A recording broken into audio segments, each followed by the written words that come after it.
Working on it.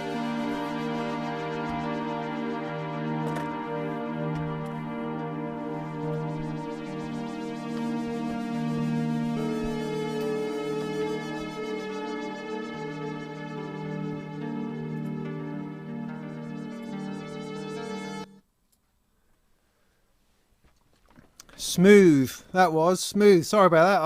I got waylaid patching. Not waylaid. I was enjoying my patching and suddenly flipping heck, it's 2 minutes to 8. Oh. So yeah, I'm sorry. I got myself in a little bit of a knot there. Wasn't expecting to be late. But anyway, hey, glad you could make it. It's over 7 minutes past 8. Not too bad. In the big scheme of things, I hope you can hear me okay. Just let me know in the chat that everything's coming through okay, because I've thrown it together a little bit quick, and that can often mean that I'm just talking to myself, and then that's no good, is it? That's no sort that out a little bit. Tell me if it's a bit too quiet, all that kind of thing.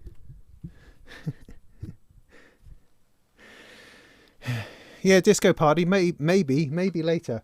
Although I've got a few feelings on that, because one of the things I'd like to do is work on a bit of a patch for the EMOM, which is tomorrow night. Just such a mess. Let's put it down there. But that's okay. That's in the way of everything. Sound okay? Good. Smash the likes. Yes, that would be great. Sound and video, great. Good. Great. Okay, hello then. I'm Robin. This is Molten Music Chat, Molten Modular Chat, Molten Chat, whatever it is. This is the live stream, a companion to Molten Music Monthly that I try to do every month. We haven't done one since the middle of December, I don't think, because Christmas and stuff got in the way. So feels like it's been a little bit of time since we've done this. And I'm sorry I look a bit of a state. I really should dress up for this a little bit more, I think. But hey, yeah, I need an assistant. That would be true. That would definitely be a thing. So I'm just sorting myself out a little bit, so I'm not going to cause myself trouble. Got me chat. So hi Johnny, let's say a few hellos to people. Hi Tracker Jack. Crack Jack! Is that anything to do with that? I don't know. Have a pencil. Marathi 127, you were the first one in, which was nice. A Division, good to see you. Pendle Stephen, Cod Robot. There's some unexpected names, as in some unfamiliar names, which is always nice. This means perhaps we've got some new people in, which is lovely. You're very, very welcome. So in which case, let me tell you what the plan is for the evening, because there rarely is one, really. I should stop touching the microphone. The plan is that, we just chat, You can ask me questions, and I'm quite happily will run on any subject for quite some time. Just a second. That's the reason why I feel a bit too lit up. Got one too many lights on. It's a bit better.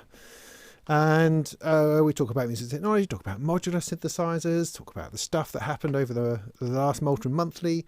I'm quite happy to answer questions on anything of music technology origin that I can possibly help you with. I'm quite happy to dive into politics, religion, whatever you want. Whatever you want, we can talk about. Probably more importantly, I need to pour myself a beer.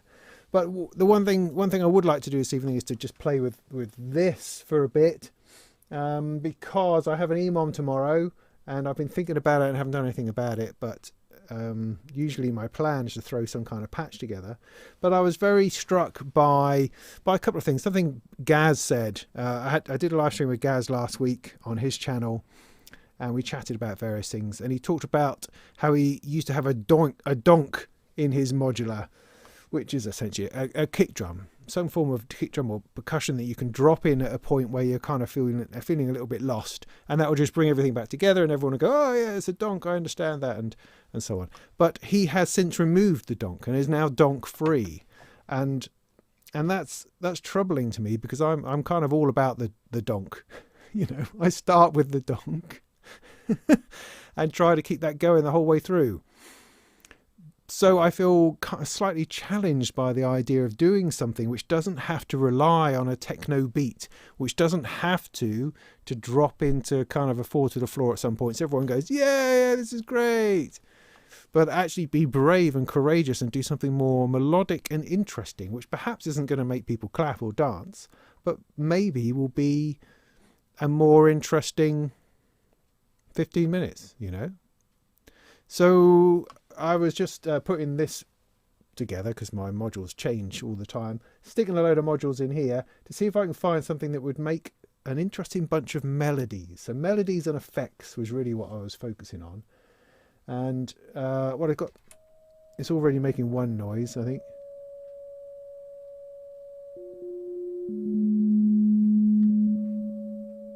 Very gently, but we'll get to that in a little bit.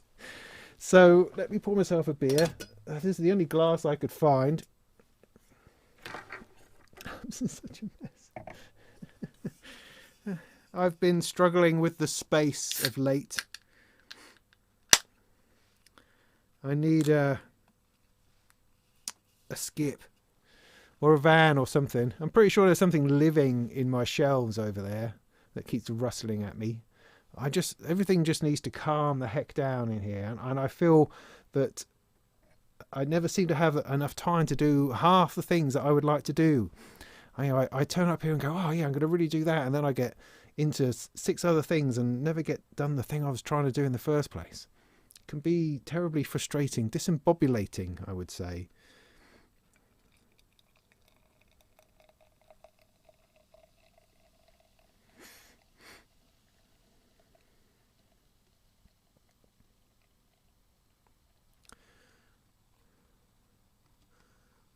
I yearn for the clean lines of some kind of actual studio space. I wonder whether that would massively help my output. Because at the moment this is ridiculous. I just look around and go, I could, oh no, but I've got to get, I need to do some soldering, but to get to that, I've got to take all these modules and put them somewhere. And what am I going to, and then, oh my goodness, and then I need to move those, which means I've got to move that, which means that's got to move to there. Oh my goodness.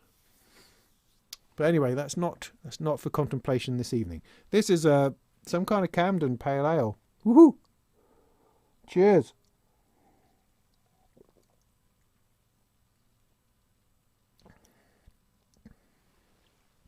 That's all right. Let's hope I don't knock it over, eh?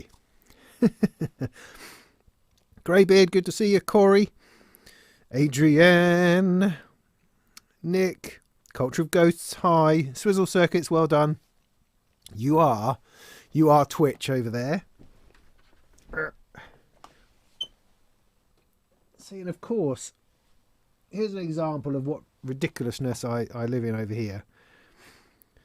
So this appears on the floor. I've just picked up an unopened and unused USB to old iPad connector. I mean, why on earth would I have such a thing? Next to that is a SATA drive cable, a data cable for a SATA drive. Why would I have one of those? Why would I have one of those? They're now filed in a drawer.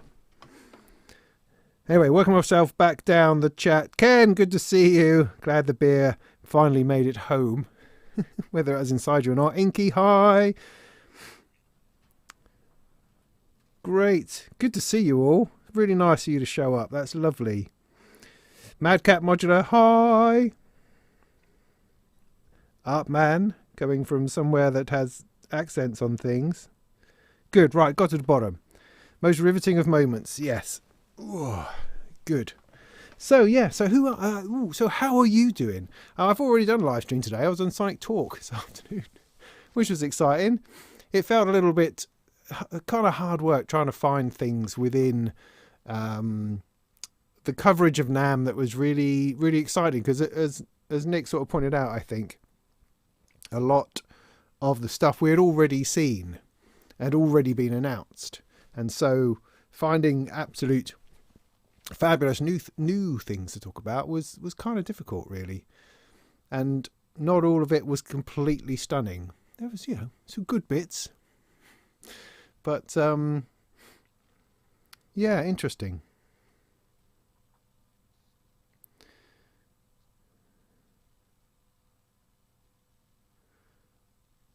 Yeah. Well, I'm just going to think about that then, I think. So, I'm just going to take a sip of my beer and I'm going to sit here and centre myself. See if I can work out what we're going to do.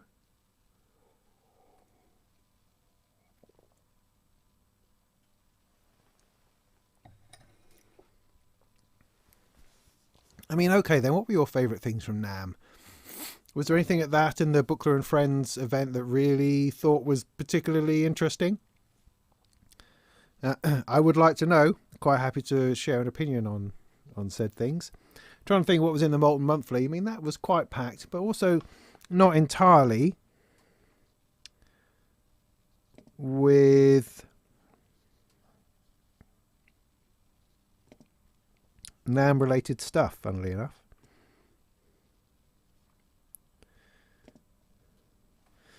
What did I have in there? All the Korg stuff, of course. The Catalyst thing, I spoke about that earlier. The Stylophone. Well, hey, why don't we kick off by talking about Synth East? Let's get that bit out of the way so that I don't forget.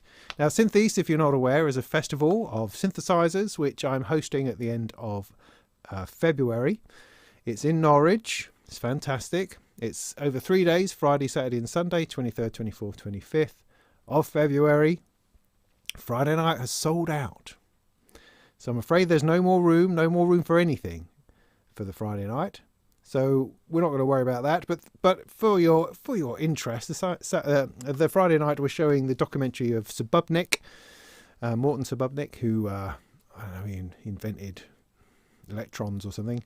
And so we're going to look at that. And then we've got Adam Buxton, the very, very famous and extraordinary Adam Buxton, is going to be interviewing our mate Steve Davis and talking about electronic music, sound, modular synthesizers, and probably a bit of snooker. Who knows? But looking forward to that. Should be fun. And then Luke Sanger is entertaining us with a little bit of ambient in the evening while we drink ourselves. Well, hopefully not too long, because we've got a whole day ready for the next day. The Saturday is the expo. Manufacturers are all going to be there. Most of them, I think, anyway. And we're going to open up the whole of the Norwich Arts Centre into a synthesizer emporium. We have all sorts of people are going to be there. From... well, Source Distribution is going to be there. I don't know if you know Source Distribution, a big distribution company in the UK. They do the likes of Arturia, Buchla, ASM, Expressive E, Eventide, and they've now taken on Dreadbox. So we're going to have all of those brands are going to be there and present. Our local music shop, PMT, is joining in. Now, we haven't in the past invited music shops, really, because we didn't want it to be a shoppy type of thing. We didn't want people just sort of trying to shift boxes through that kind of thing. We wanted it to be a place where people could play and enjoy and talk to the manufacturers, and then maybe order something afterwards. So we didn't really approach the shops. But your man at PMT said, "Oh, I'd love to come along anyway and just bring some stuff to demo." And so he is. And so they're bringing some Yamaha gear, which includes the new Montage, I believe, and the new Seek Track little thing. So you'll be able to have a bit of a play on that. So that's great.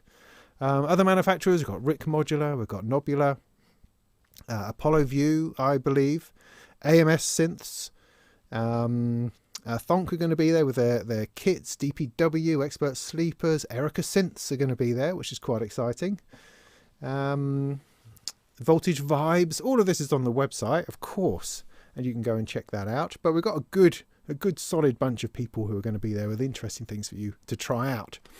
We also have Mike Gorman's going to be there with his bunch of synthesizers. He's got like a Deckard's Dream and a Jupiter 8 thingy and other classic styled synthesizers that you can enjoy and play on. Robbie from Pro Synth Network is going to be there. He's going to bring something as well to play with, which will be great. We've also got Take the Fear Out of the Gear, which is a YouTube channel, which I will show you the link of. They just got in touch and said, "Hey, would you mind if we had a table and hung out?" And I said, "Sure, yeah." Take the fear. There we go.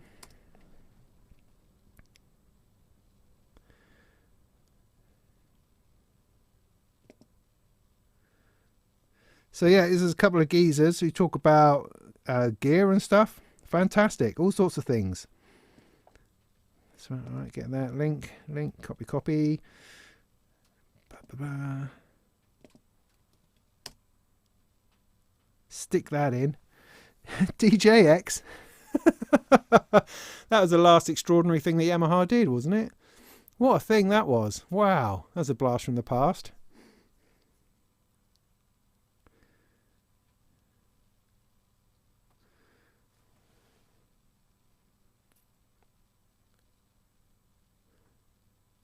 There's some bloke offering a promotion. Look at that. Plain throttle W. That's exciting. Okay, will there be cameras? I hope so. Let me just rewind a little bit just to check. Okay. Korg will be there. Yes, Korg will have the foyer. They should be bringing a lot of their new stuff. Probably not the 3300, but a lot of their other bits and pieces, and that'll be great. It'll be good to see them. So that's a big sort of solid bunch of synthesizers right there.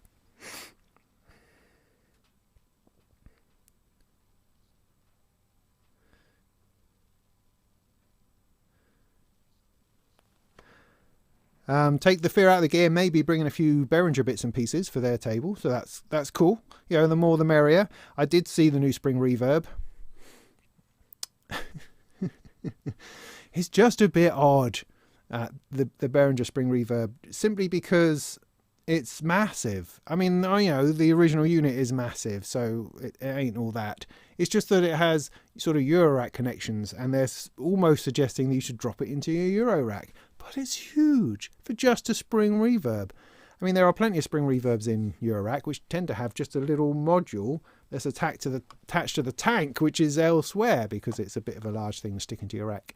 But this, it's all in one complete unit. But there's also no modulation, so in some ways it's a wasted opportunity in Eurorack. But then their other digital effects unit didn't have any modulation either. So don't know, but as a whopping great big desktop spring reverb, great, I think. It's just, you know, it feels like it takes up a lot of space for what it's doing. But interesting, very, very interesting.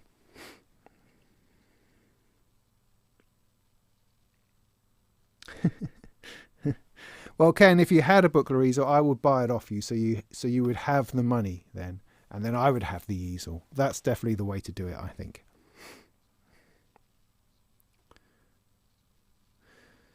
So in Essex, no. What? Will there be cameras? Yes, I hope there will be cameras.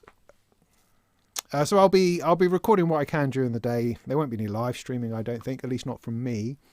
But as like last time, I recorded everything that I could and stuck that up in the sort of the following week. Don't know about the Friday night though.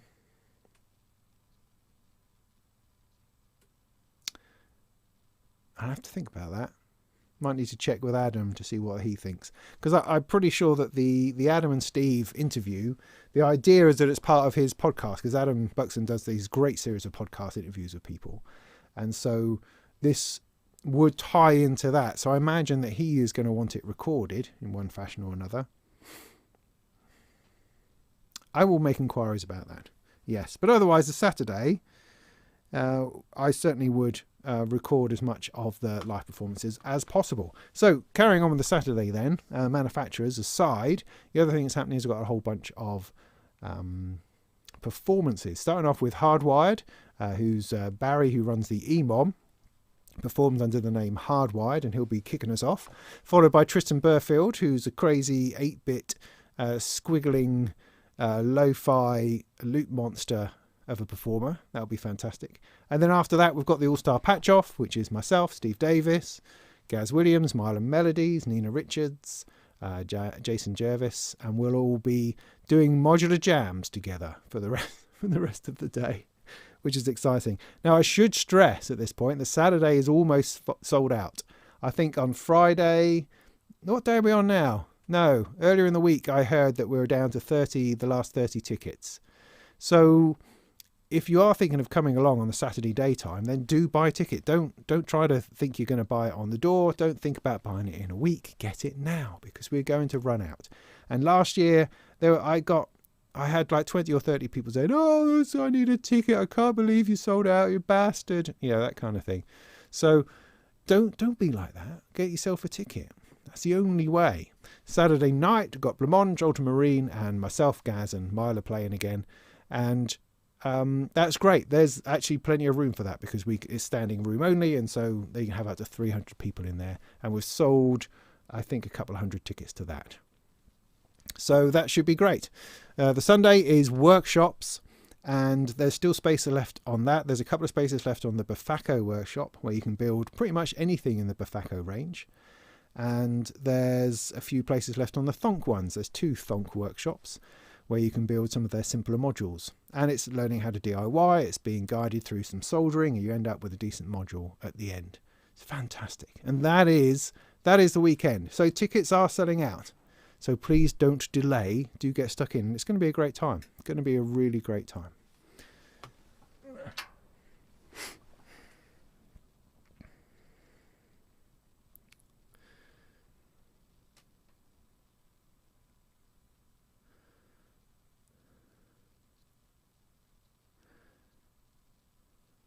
The Yamaha Seek track is disappointing, says Inky. Oh, controversial. Disappointing in what way?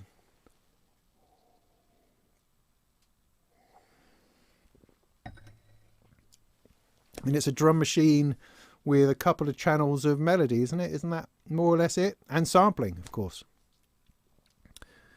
Sounds like pretty much every other groove box of its ilk, I have to say.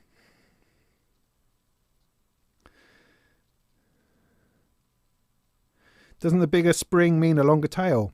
I suppose it does. In the Behringer thing, 2 seconds says the original specs for it. I don't think Behringer have said anything either way. They haven't said about, there's all sorts of details and specs if you look up the technical specs of the Grampian 626, whatever it is. They talk about string tension, electromagnetic transducers and reverb lengths and at various frequencies, that kind of thing. There's bugger all on the Behringer website about any of that, but hey, that's true to form, I think. Congratulations, we received 100 messages. Hey, great.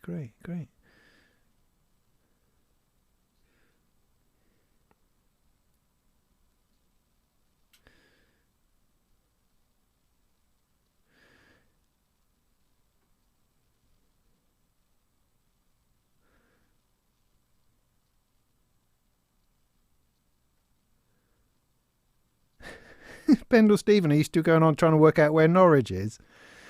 Hey, oh, you're in the Netherlands. Okay, fair enough.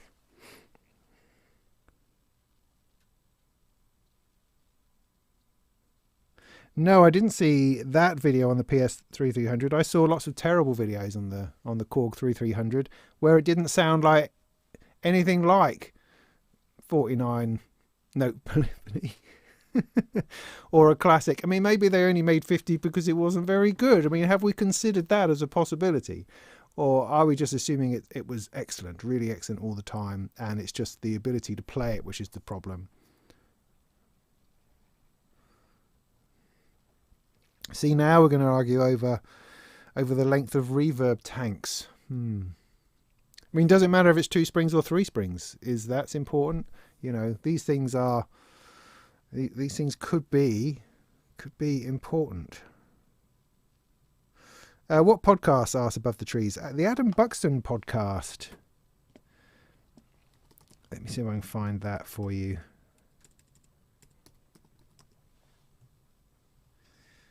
Yeah, there's the fella. I think that's the fella. I mean, he's made some pretty weird stuff.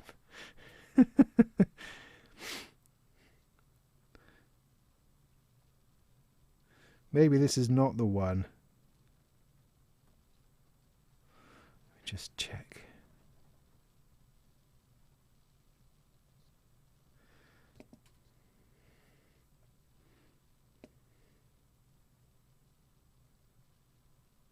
Yeah, these are from many, many years ago.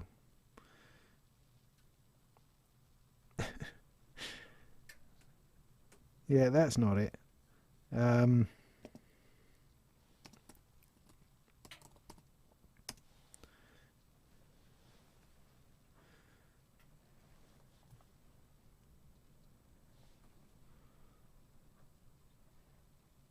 Oh, you know what? I don't know. You're going to have to look it up yourself. Well, what am I looking for? Why can't I find this?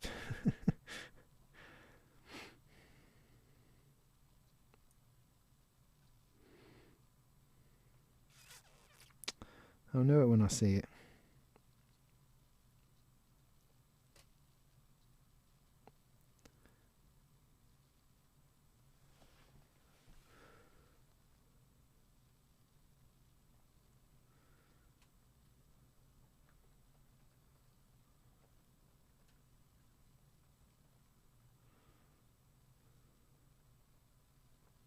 Hello and welcome. No, that's not it.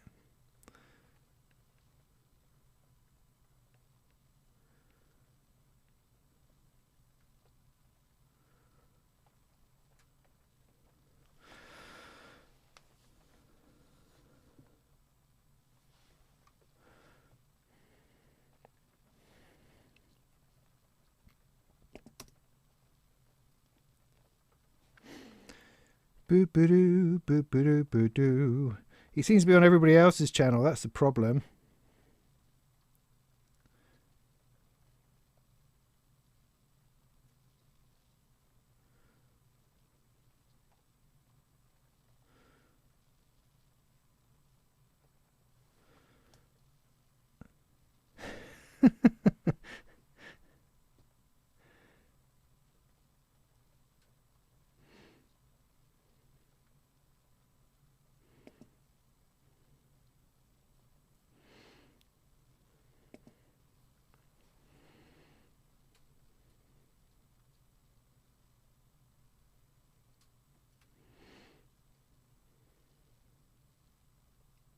Alright, I'll stop looking in a minute.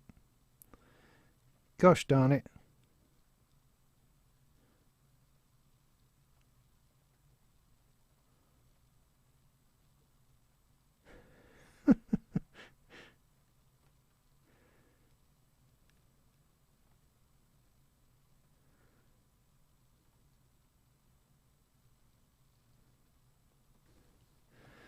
Boo doo boo doo doo doo doo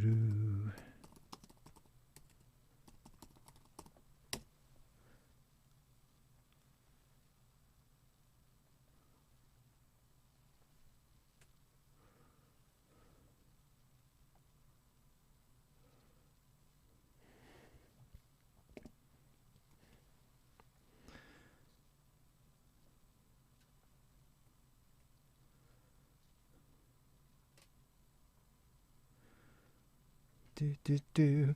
Well, heck, I'll post a link to his podcast page. That's as best as I could do at the moment. What's in the glass? It's Camden. Is it Hell's? No, just Camden Pale. Camden Pale Ale. That's all it is.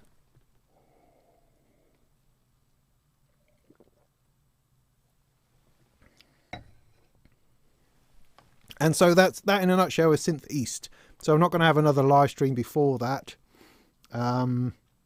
So this is all the information to give it to you now. But please do go to syntheast.com, check that out, or go to the Norwich Arts Centre where you can buy tickets and go and check that out and make sure you come along. It'll be great. It'll be great.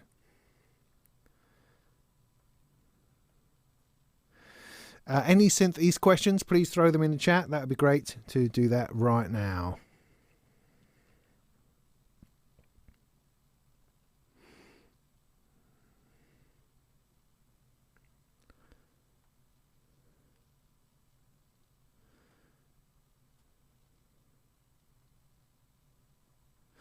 Anon asks if I've got the endless processor expander. No, I do not.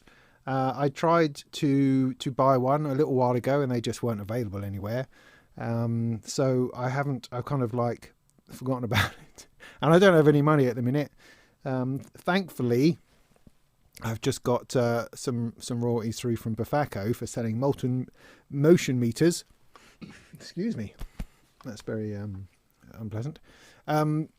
Which is great. So maybe I've got a little bit of spare cash to buy one of those now, which would be super. Because I really would like to try that out.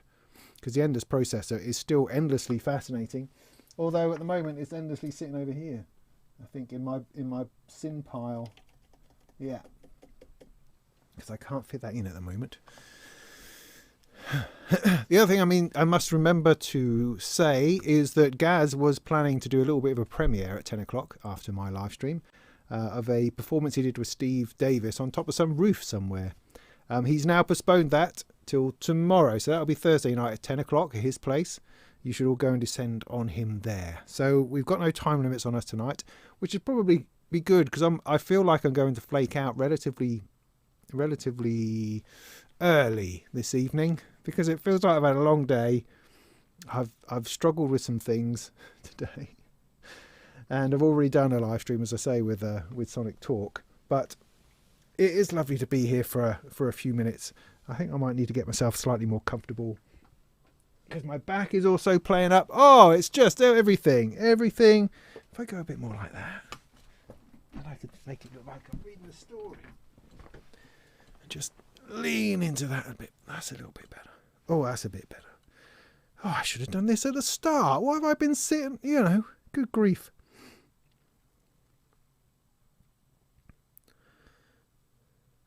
Why test the endless processor expander? There are only 2 CV in. That's an odd question.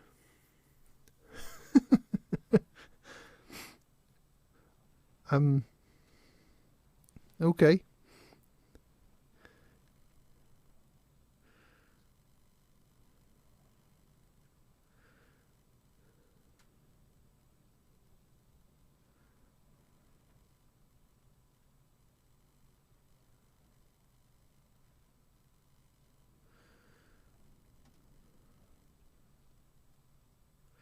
They just came in at elevator today. Okay, maybe I will see if I can find one then.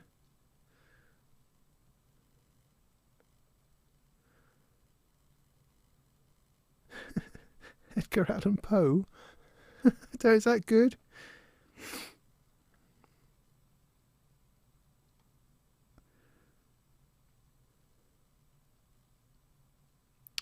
But at the moment, I'm in the middle of reviewing 3 things currently, as in 4 people, as opposed to just for a laugh, like I normally do. I'm reviewing the Bastel. Wait for it. The Bastel Neo Trinity. That's right. It's funny. I did an entire video review on it like over a week ago, and was relatively happy with what I'd done. I thought I was quite funny and entertaining, all the usual things, did a relatively good demo, shared what I thought about it, and then discovered that the overhead camera has developed a shake. Somehow it's vibrating, and that made all the footage all wobbly and stupid. And it's like, oh no, my goodness. But at the same time, this is when I had my live stream with Gaz last week, and he was talking about it. He absolutely loves this module. And I got some good vibes of it. I wouldn't say it was like, wow. It was more like kind of, oh, yeah, cool. But he was very much a wow thing, which made me rethink maybe I hadn't gotten to it quite deep enough yet. But there was one key element, which is that it's very much designed for performance, live performance. And I'm doing a live performance tomorrow at the EMOM in Norwich. So it's the perfect opportunity to try it out. And I absolutely know what's going to happen.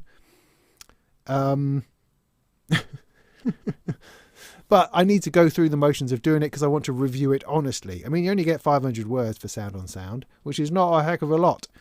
And, this is putting in far too much effort for such a small review. However, I think ultimately it's going to be helpful because you're trying to do a lot of stuff on it in a very small space with black buttons on black backgrounds. It's very crowded, and can you actually do that in live performance? But then part of all of this is a struggle with myself and my eyesight in what I can see, and the fact that I do now definitely need reading glasses or something here, because I need to get the distance right before I can do anything, and that's difficult in a live performance because how everything is set up, how high the table is, having to lean in or lean out. All these different factors involved in live performance which make it chaotic and different to sitting down with a module and trying to work it out that way. So once I've done that, then I'll review it properly next week and do a video on it and that kind of stuff. That'd be great.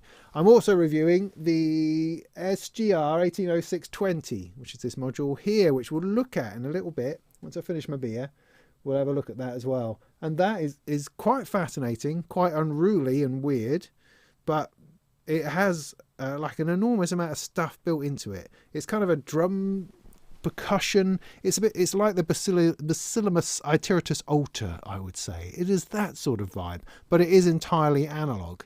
So it has this, I don't know, I think it's a triple core sort of self-destroying oscillator that never quite pulls itself together, and a noise circuit, and those two things are being folded over and feedbacked into each other and FM'd, and then so folded and distorted, and eventually output as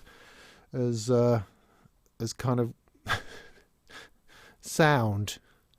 But it's quite interesting. It's lots of strange stuff. So I'm going to take that with us as well, play with that to see if that works well as a performance thing. The other thing I'm reviewing is this fella here, the Chroma console from Hologram.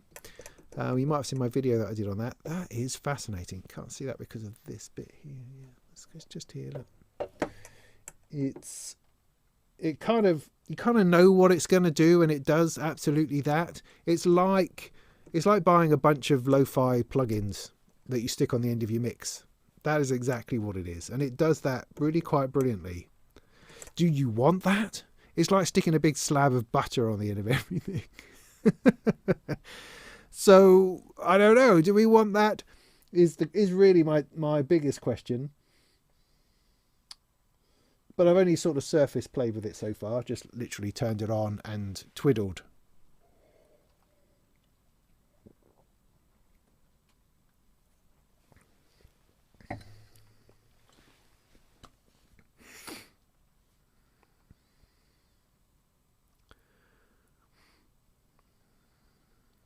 Okay.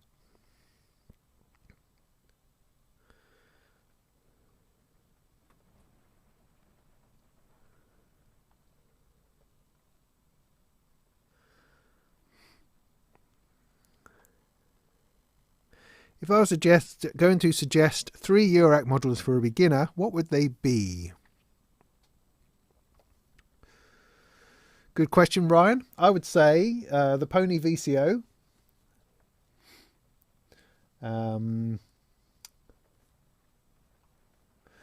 The Wasp filter and the Touring machine. I think with those 3 things you can make sound. You then need an envelope, of course, and a VCA. They would be your next things. But you know, if you only got 3 modules and you want them to be modules as opposed to complete synth voices or something impressive like that, then yeah, that's the sort of thing I would start with. I would start with a basic synth voice, something that makes sound. Great thing about the Pony VCO is that not only do you have the sine, triangle, sawtooth and square, it also has like a sort of a wave folder or a pulse width modulation for all of those waves. So you've got quite a lot of sonic texture from that one oscillator. The other thing I like is it has an octave up and down button, which means you can sort of run something into it, then make it higher, make it lower, you know, very, very quickly and easily. I think that's always a great feature, to have an octave switch as opposed to just a full range tuning knob.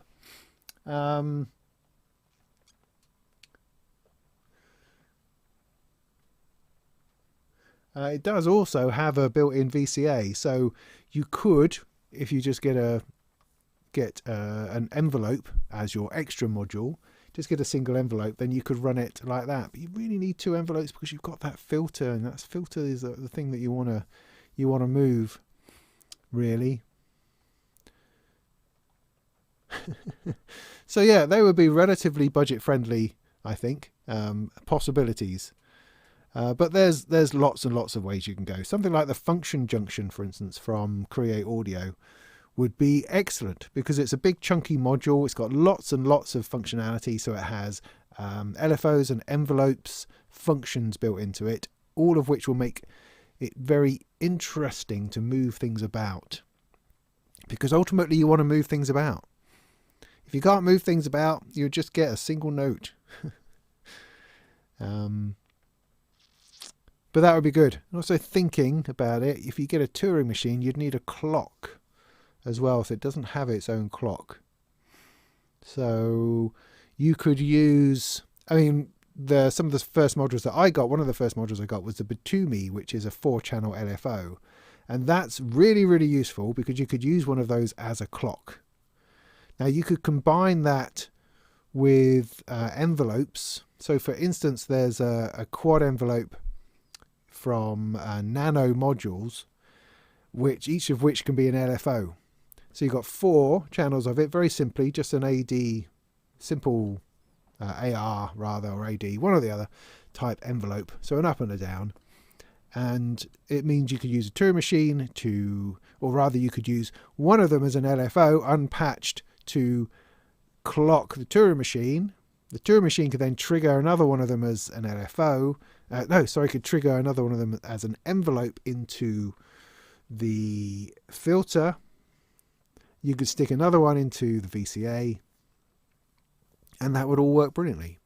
So Pony VCO, Wasper filter, touring machine, the Quart, I think it's called, from Nano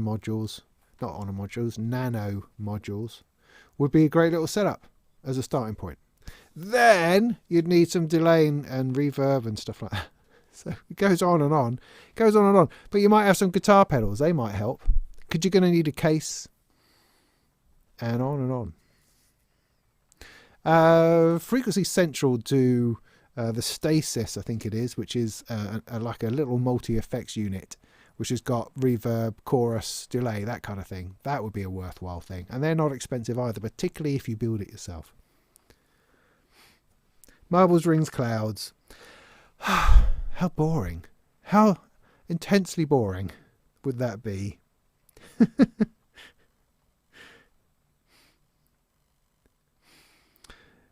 Braids, marbles, ripples. No, you see, you're going to boggle. With anything from Moodable Instruments, you will boggle newcomers. If you're a beginner, the last thing you need is marbles. You won't have the first clue as to what that's supposed to be. Same with something like beads or clouds. It's like, what? You would spend your whole time just getting nothing. I think as a beginner, you need to be able to get a tune. You need to be able to take a sine wave or a square wave or a sawtooth wave and make a tune. I mean, Platts, maybe, I suppose, because it gives you lots of different sounds.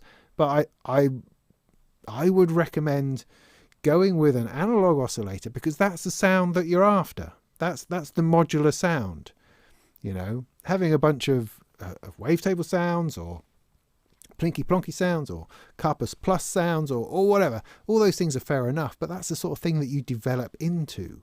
I think if you're a beginner, you just need to start with a monosynth. You need to start with a monosynth voice because that will underpin everything else.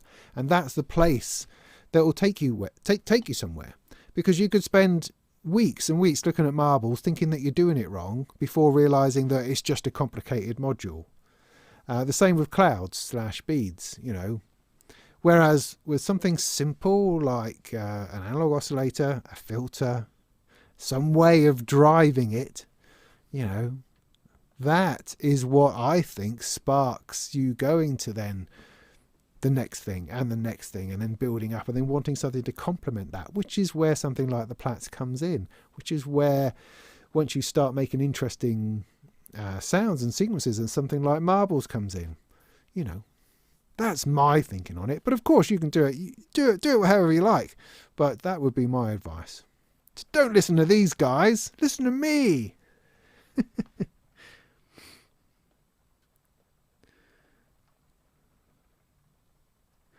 Yeah, very focal. Definitely what I think is where I'm heading.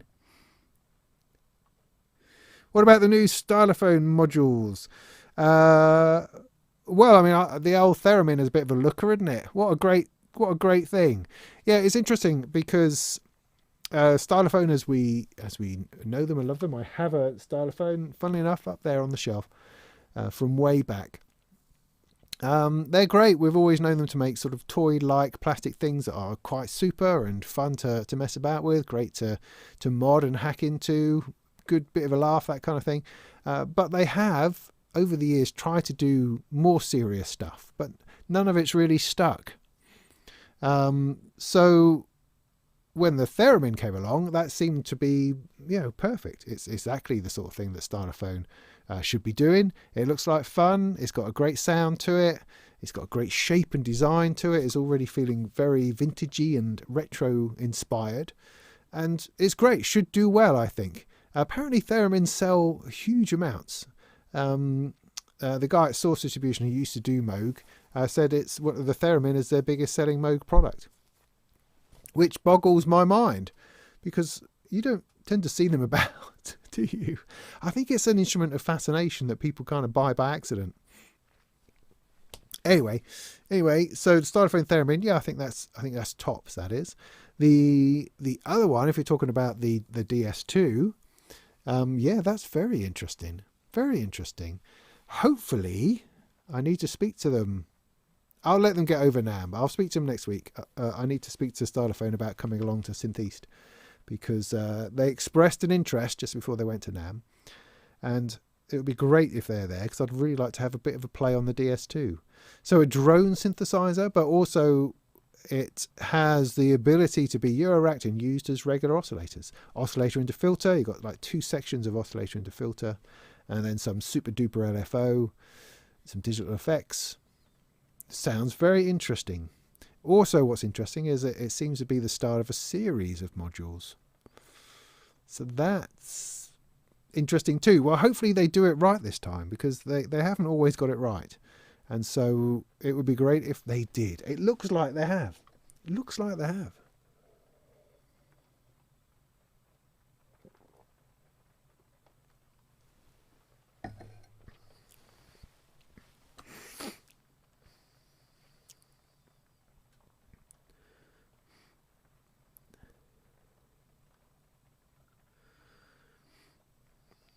Pam's marbles plats.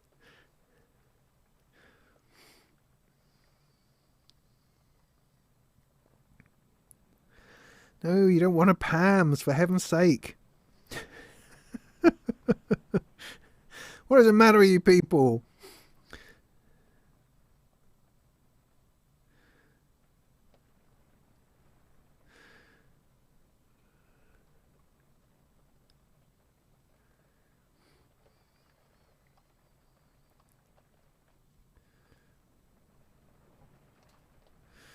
Yeah, the Captain Big O is pretty nice. I mean, the Captain Big O and the Function Junction from Create Audio, both of those are great.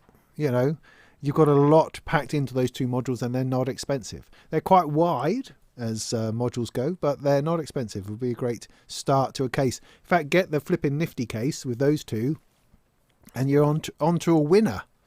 There, you don't even need an output module. You know, it's a good starting point. It really is.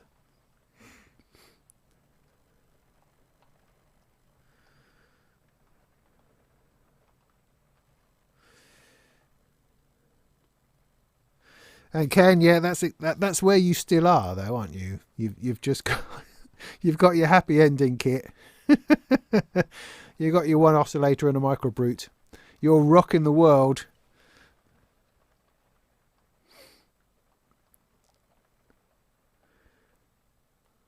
Anyway, so that was interesting. Sorry, I'm just catching up.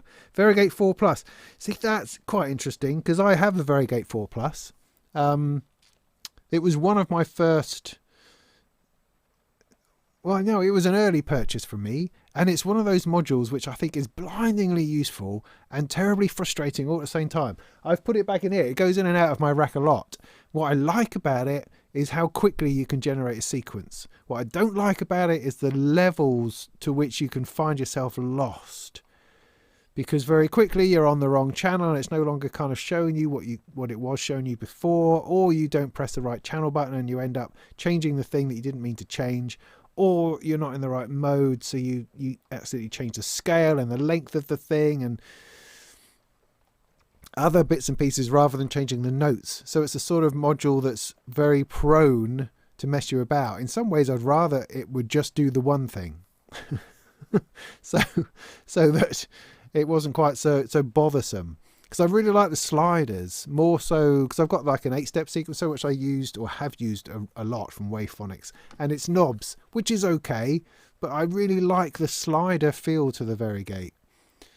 You know, I think it's a very clever module. I'm just not quite clever enough to use it, but it's very I mean, it's great because it can be a drum machine, it can be melodic, or it can be, you know, melody and gates, and that's like a winning combination. It's so incredibly versatile, and if you can remember what those menu levels are about, then it's got probability and ratcheting and all sorts of other stuff going on there that I can never remember and never access properly.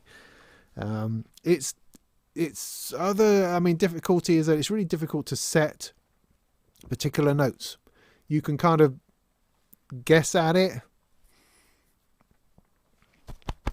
excuse me, but trying to set individual notes is quite difficult. You just have to go with whatever it is it finds. That's what I find. Maybe that's just me, I don't know.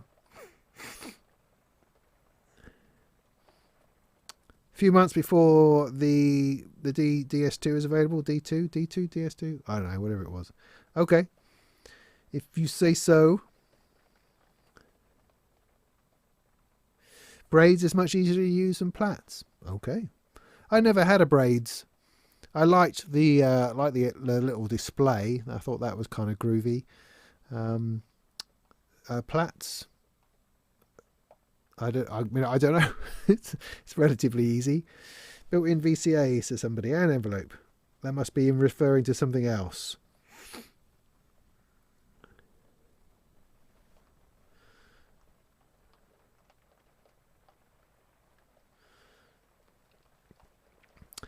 People suggesting a semi-modular.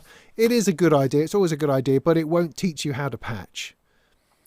I think in many respects it kind of holds you back. I find you need modules and you need to be able to not get any sound, and at that point you start having to learn.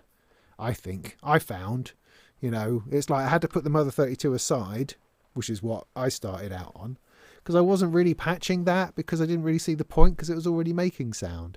Then once I'd got a little case and a few modules, it's like, oh, well, I have to patch this into this, into this. And that taught me really, really quickly what an envelope actually does, what a VCA is for, you know, that kind of stuff. You're never going to learn that from a semi-modular. So while it does give you a lot of extra scope and sound, it gets in the way of developing your modular muscles. You see what I mean? Start with VCV Rack. Yeah, maybe. But again, I mean, what VCV Rack is undoubtedly awesome. It's a software emulation of Eurorack. It's fantastic. It doesn't thrill me to use, I would say, whereas hardware stuff really does. I get totally thrilled by it. So there is a difference, you know, a massive yawning distance between the two. It is a great place to play, but I don't believe you'll find that that hardware connection. There's something about the physical patching of stuff, because it's more than about just making a tune. It's more about that. It's more about that. It's about more than that. That's what I'm trying to say. It's not just the outcome, it's the process of putting these things together. Doing that with a mouse is not satisfying, I find. But again, that's just me, my opinion. Hey, it's my show, it's my opinion. All right? Isn't the Stylophone a bit tainted by Rolf? No, I mean, you know, maybe. I mean, Australia obviously is tainted by Rolf. We can't ever go to Australia again anymore, you know. Such is life, I suppose. No, I don't think so. I don't think so. It's a legacy. It's something that they just have to put up with, and they're not responsible for that. I don't think. You know, I mean, my childhood is full of flipping TV paedophiles. What am I supposed to do with that? I can't deny that I existed. Can't deny that I didn't write to Jimmy Savile. Can't deny that I didn't enjoy Rolf playing his wobble board. I can't deny that I like singing along to Two Little Boys. You know? These things don't cease to exist.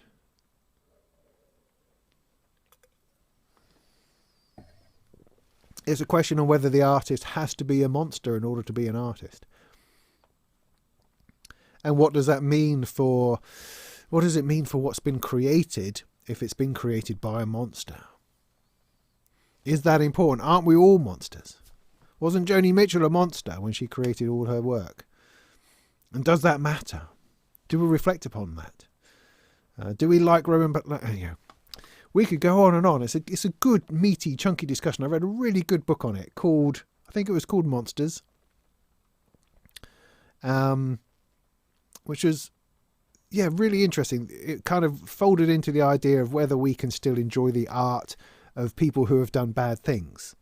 And it then sort of folds into this idea that men, because it is mostly, for the most part, men, are kind of monsters within their own relationships. They're monstrous. They're monstrous to their kids and their wives because they lock themselves away in order to create this great art, you know.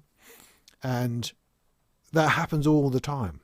And yet we still enjoy this art.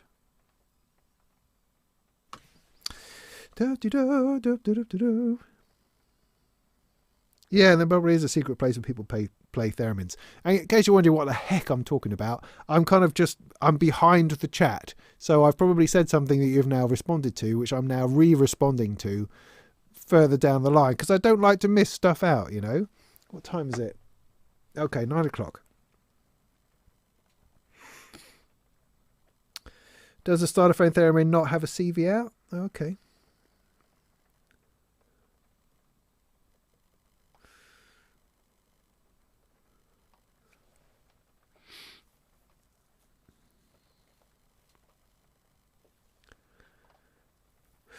Don't skimp on the sequencer. See, the thing is, there's so many choices where it comes to sequencer. I mean, I've got a dozen sequencers, and I kind of cycle through them because some things, they have these massive strengths and weaknesses. Like the Ergosynth's Black sequencer is an awesome sequencer, but it's not always as instant as I'd like it to be. It's great for building up an entire song with different things going on, but it's not very good for, I just want to turn it on and go. The Varigate 4 Plus is much better at that. The 8-step is much better at that. The RYK sequencer is really, really great, but it takes up a lot of space for what it's kicking out. But it can get really, really intense and creative. But it doesn't always play well alongside other things. I've got a sequencer over there, which was a Kickstarter that I got, that I put some money into a couple of years ago, that I've never even plugged it in. It's ridiculous because it doesn't. I thought it was a great idea, but then I didn't like it when it anyway. Yes, sequencers are great, but that's why I suggested the Turing machine, because the Turing machine is absolutely a sequencer, and what it does brilliantly is it just produces beautiful music. Particularly if you then sort of tie it into a quantizer, you know, and it continues to be useful because it has triggers as well. It triggers out, so it will trigger an envelope, but also it's great at modulation. So if you do get a sequencer or another sequencer later on, you can then just use it to mess around with the filter. So it's a very useful thing just to have knocking around.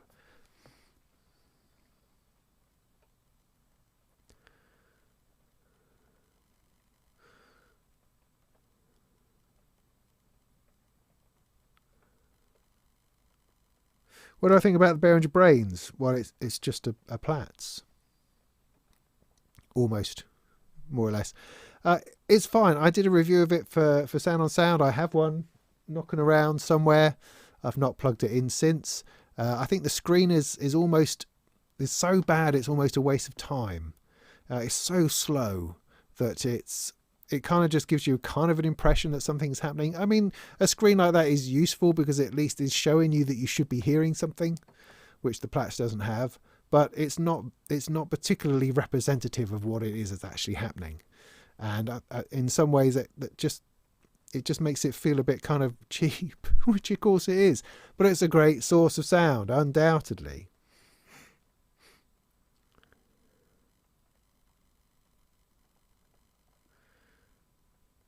Oh yeah, totally. I only ever do anything when I'm forced to.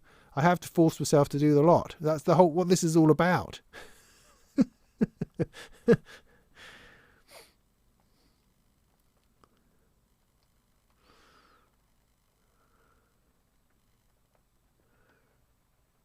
Oh, Oliver, you got yourself a bullfrog. Well done. So I've got one of those over there. Again, I reviewed it for Sound on Sound. And I'm now doing a couple of workshops with them. I've got a whole bunch of them turning up next week. So I'm running some workshops just before Synth East in Norwich at the Norwich Science Festival. And I'm hoping to teach a whole bunch of kids how to use synths. I don't know what I'm going to do. Don't know how I'm going to pitch it. But I will have half a dozen of those bullfrogs. And hopefully they'll survive all the sticky fingers and jam and, people tipping their drinks into it, chewing gum, that kind of thing. So, but hopefully the kids will get something out of it. I really hope they will. I've got a fair bit of work to put into that, but I've got a couple of weeks yet, so it'll be fine. It'll be fine. Yeah, Laddick are a good brand for cheap stuff.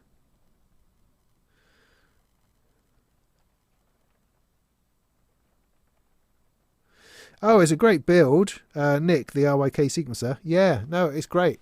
I really enjoyed it. I mean, I love it. It's something which, like I say, I can play with for hours once you've got it going. It is really interesting. There's nothing else quite like it.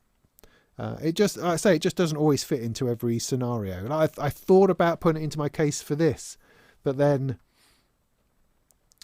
I don't know. Anyway, we should play on this in a minute and see what I can come up with.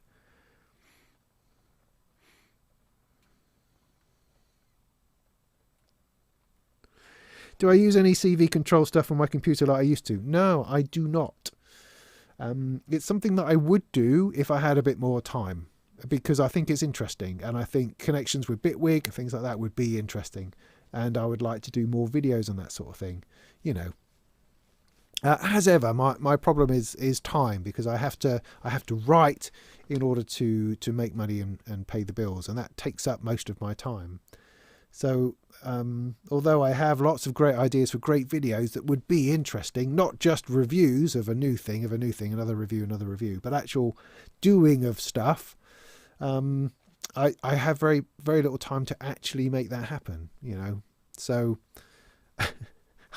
I'll see what I could do, of course, because the integration with computer is very interesting, and I think a lot of people are trying to do that, and it also can be a little bit tricky and troublesome. So I'd definitely like to show more of that. But yeah, lots to do. See, I look around and I go, well, there's that, and I want to do that, and I want to do that. I was going to do a video on that, and I want to do that, but tricky.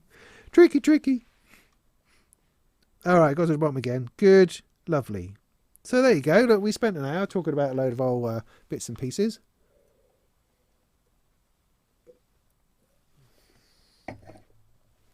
So I think what might be nice is if I take you through the rack that I've plugged in, and then play around with it for a bit until I'm too tired or drunk to stand. Maybe that would be good. Let me just rearrange myself a little bit. Oh, it's flipping back just at the minute. Okay. Ooh. Let me bring this here thing down. Like that. Let's bring this. Let's not knock over my drink. Bring this over. Is that going to work? Oh.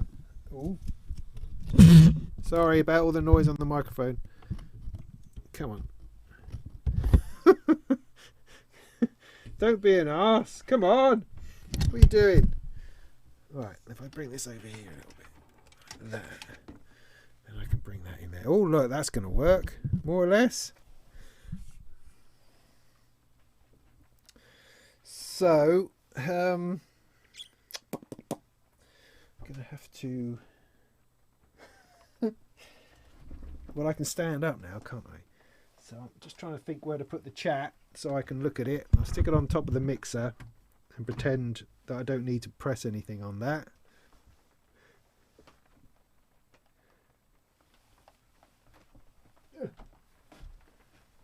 Right, so bringing this over here.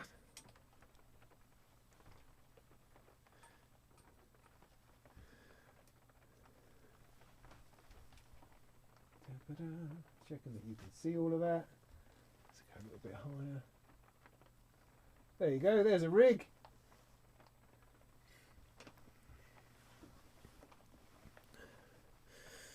Right. Well, let me tell you what I have. And that will remind myself then.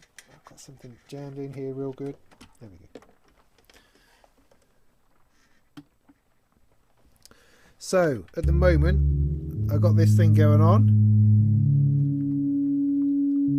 Hopefully you can hear me and the music. Let's call it music, shall we?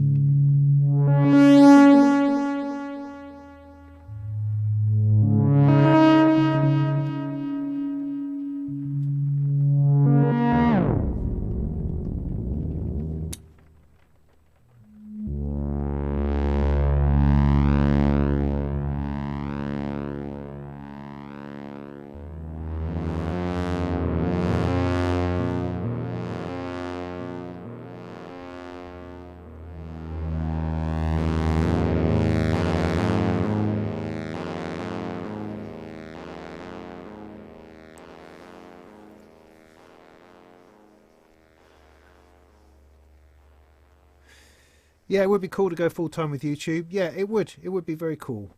I mean, I like the writing. That's the thing. I like writing. It's just, I don't know. I don't know what the answer is. I managed to somehow completely, whatever I do, I can't seem to find all of the time. But hey, what can you do? Is there a disting? No, there bloody isn't. Right, okay, so let me show you what I've got to start with. I've got the Pony VCO that I spoke about a few moments ago, going through the Sunless City, which is, I mean, it's a lovely looking filter. It's got this lovely drive circuit on it. I'm really enjoying it, I think. And what I'm looking to do with this particular EMOM is create something... something a bit more spacey, a bit more melodic, less going for just sort of techno and bass lines, that kind of thing. Something that's going to intersect and interrupt itself, and that's the sort of thing I'm going for. Okay, so this is already nice. This is coming through the Erica Synths black stereo delay. That's about it, I think, at the moment.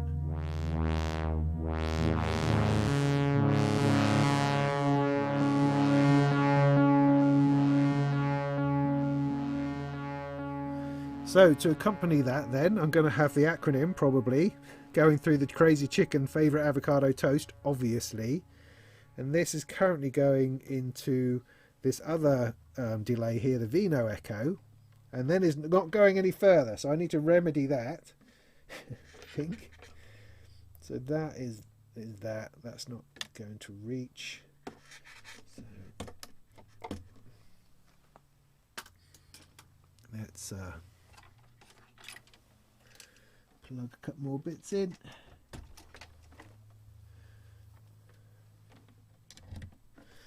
Now the Vino Echo has got some really interesting bits into it.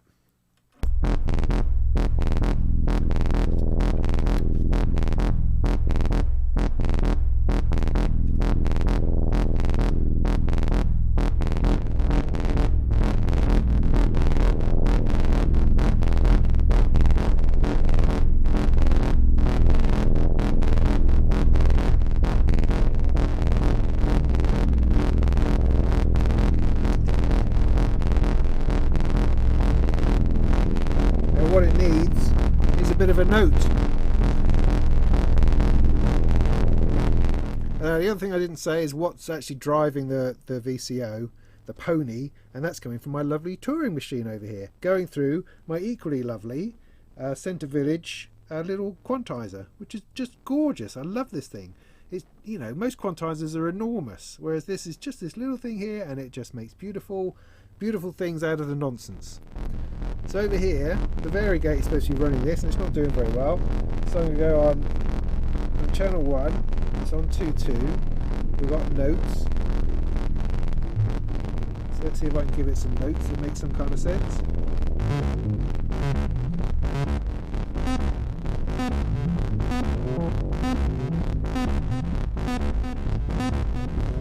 Now I'm going to try to be clever.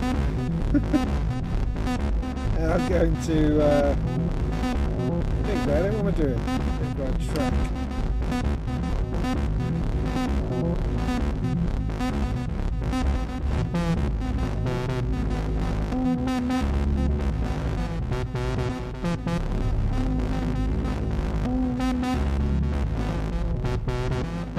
So I'm just slowing down the notes. Now I'm going to go to channel 2, probability. This is the gates part. And the gate should be gating the Expert Sleeper's Amelia envelope. So I'm just going to stick in 1. That also needs to be not quite so fast, I think.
Sorry, I realised I stopped talking a long time ago and I've just been patching. I was trying to explain things to you, but hey, I just kind of got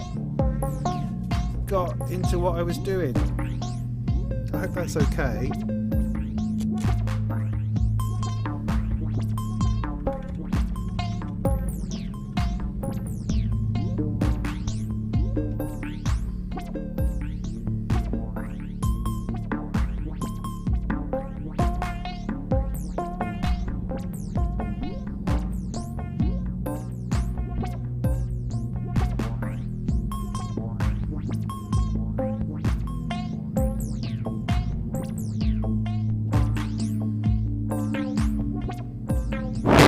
There it is. I knew it was there somewhere.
Sorry, I don't mean to make myself suddenly big. I'm just having to focus myself a little bit. Sorry about that. Ah, that must have been quite scary.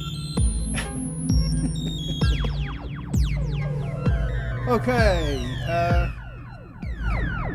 Just bring that down a little bit.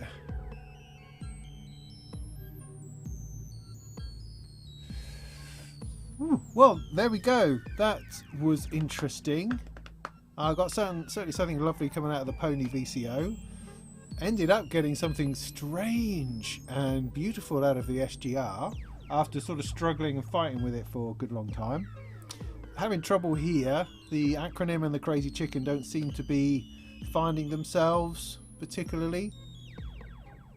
But maybe I need to use something else. I don't know. I could do. So I've got, so this is for EMOM tomorrow, and going along with something which isn't techno feels quite scary. But, you know, sod it.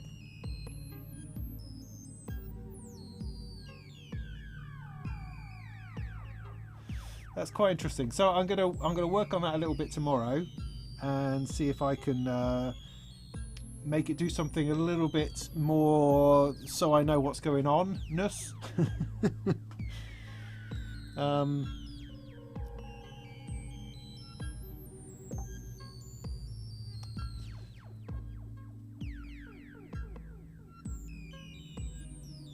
I need to investigate exactly what's happening to that SGR thing, because that is a thing. Sorry, I had the microphone in the wrong place. But hey, never mind, eh? So let me just check through, because it's getting late. I'm just going to check back through the chat, see if anybody said anything fabulous. I'm not going to go all the way. Knob technology, yes it is. Yeah, thanks Michael for the for your euros. That's fantastic.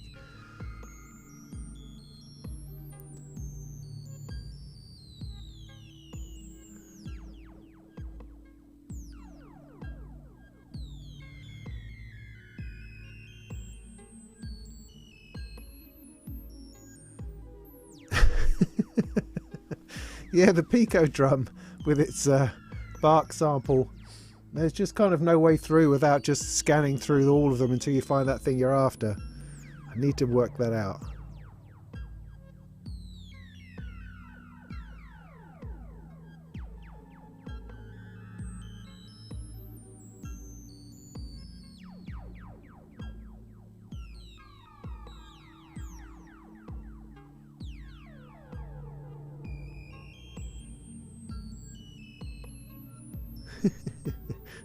Well, people are saying lovely things. Thank you very much. I'm going to skip on down.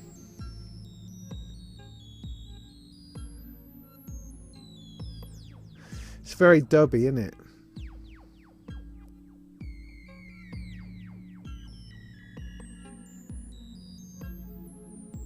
But it's definitely this that's doing all that lovely stuff.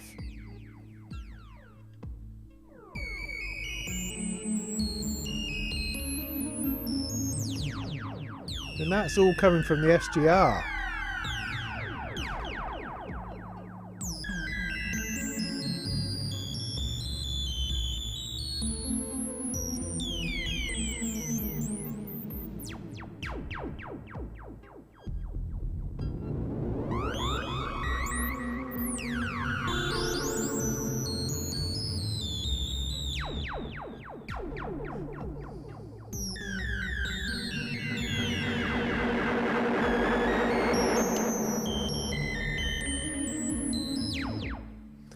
That's great. Great. Really good. Hey, everybody's green sound system's just turned up. What's doing the bulk of the droning? Well, at the moment, I've got the Pony and I've got the SGR and I've got the Surface doing the business. I can just talk through that a little bit quickly. Turn that back up. So I can do it channel by channel up here on my little DPW mixer. So channel 1 is the Pony.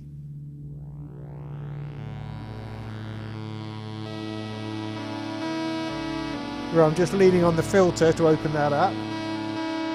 That's been run by the Turing machine through a quantizer, and And that's then going into the black stereo delay 2 over here, which is having a lovely time ping-ponging it about by the sounds of things.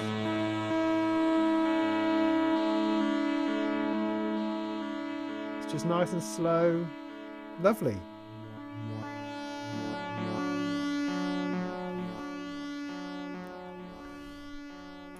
Could always octave that up.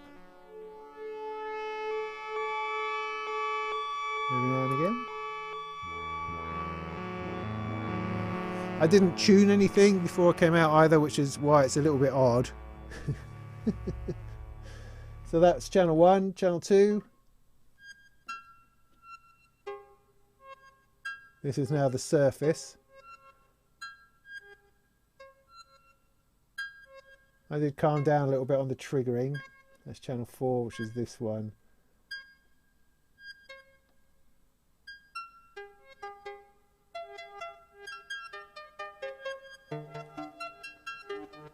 And that's then going through the Vino echo, which has some interesting things to it that I don't always understand.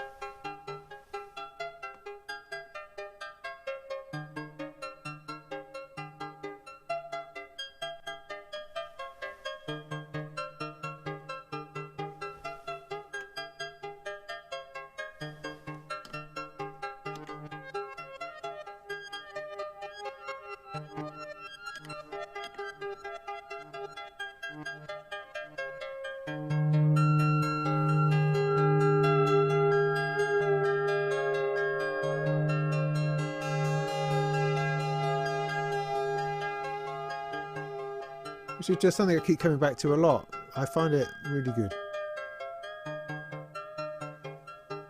I haven't fixed the wasp yet. No, it's still sitting over there. I keep meaning to do that. So that's channel 2. Channel 3 is just the Pico drums doing its thing.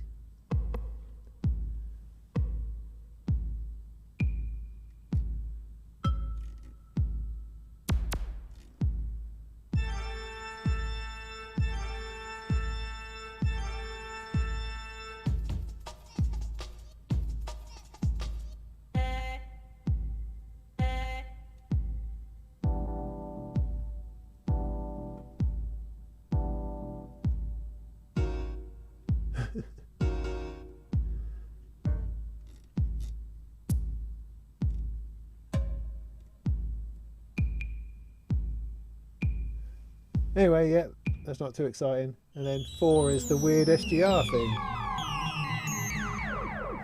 which I do have running a sequence into it and triggering, and I've got some modulation over the decay.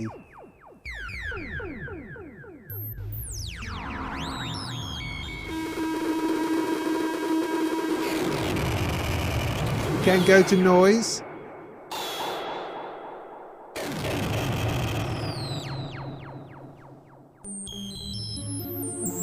Folding FM.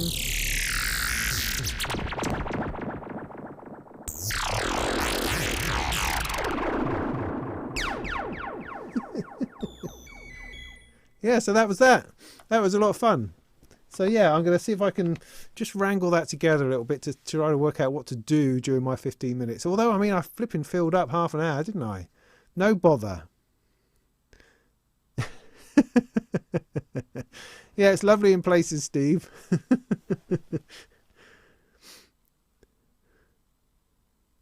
You can see if you control the drum preset. Yeah, I think there's lots of CV things you can do with it that I've never quite worked out, Ken.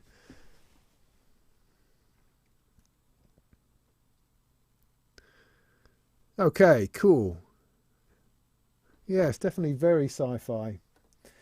Right, so I think that's probably it then. So tomorrow, Rumsey Wells in Norwich for an EMOM, if you fancy, from about 7:30, I think, 8 o'clock, on for a couple of hours. And not me personally, I'll be on sometime during that evening, I hope, if I can get myself together.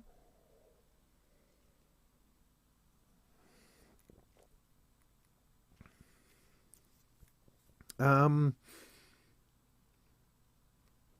after which next week I'll try to do a video on the SGR and the Neo Trinity. I'll try to do that next week. And here's a sneaky thing. The other thing I'd like to do, if I can find the time, I'd like to drag down my Deckar's Dream and see if I can just do that last fix. Because I would really like to put the things on the sliders and actually start playing it. And I'd like to play it through the Chroma console and see whether that's a good accompanying effect for that as part of my review.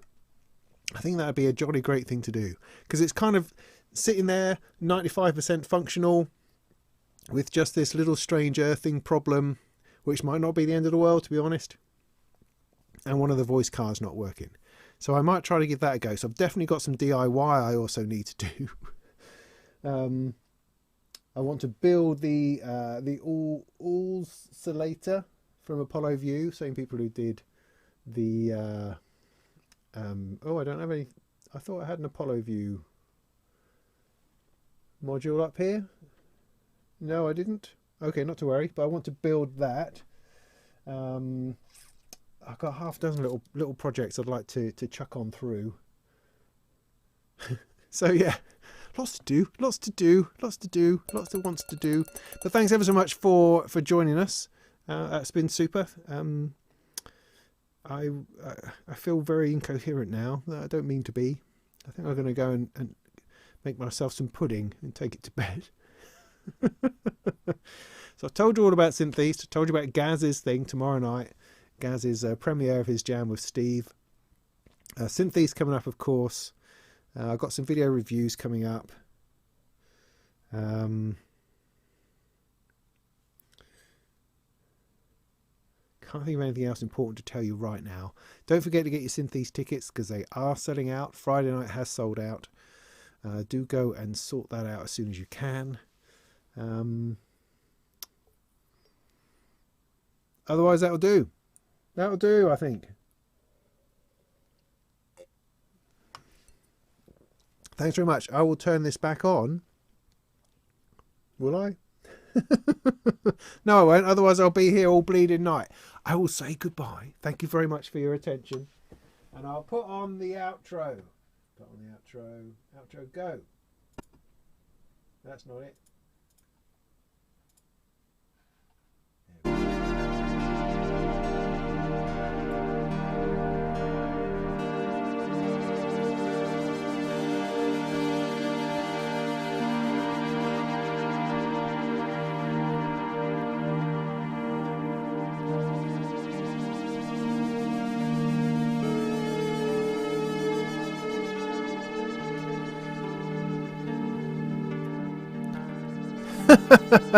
Turn it back on, says Gaz.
Anyway, sorry, I have to go.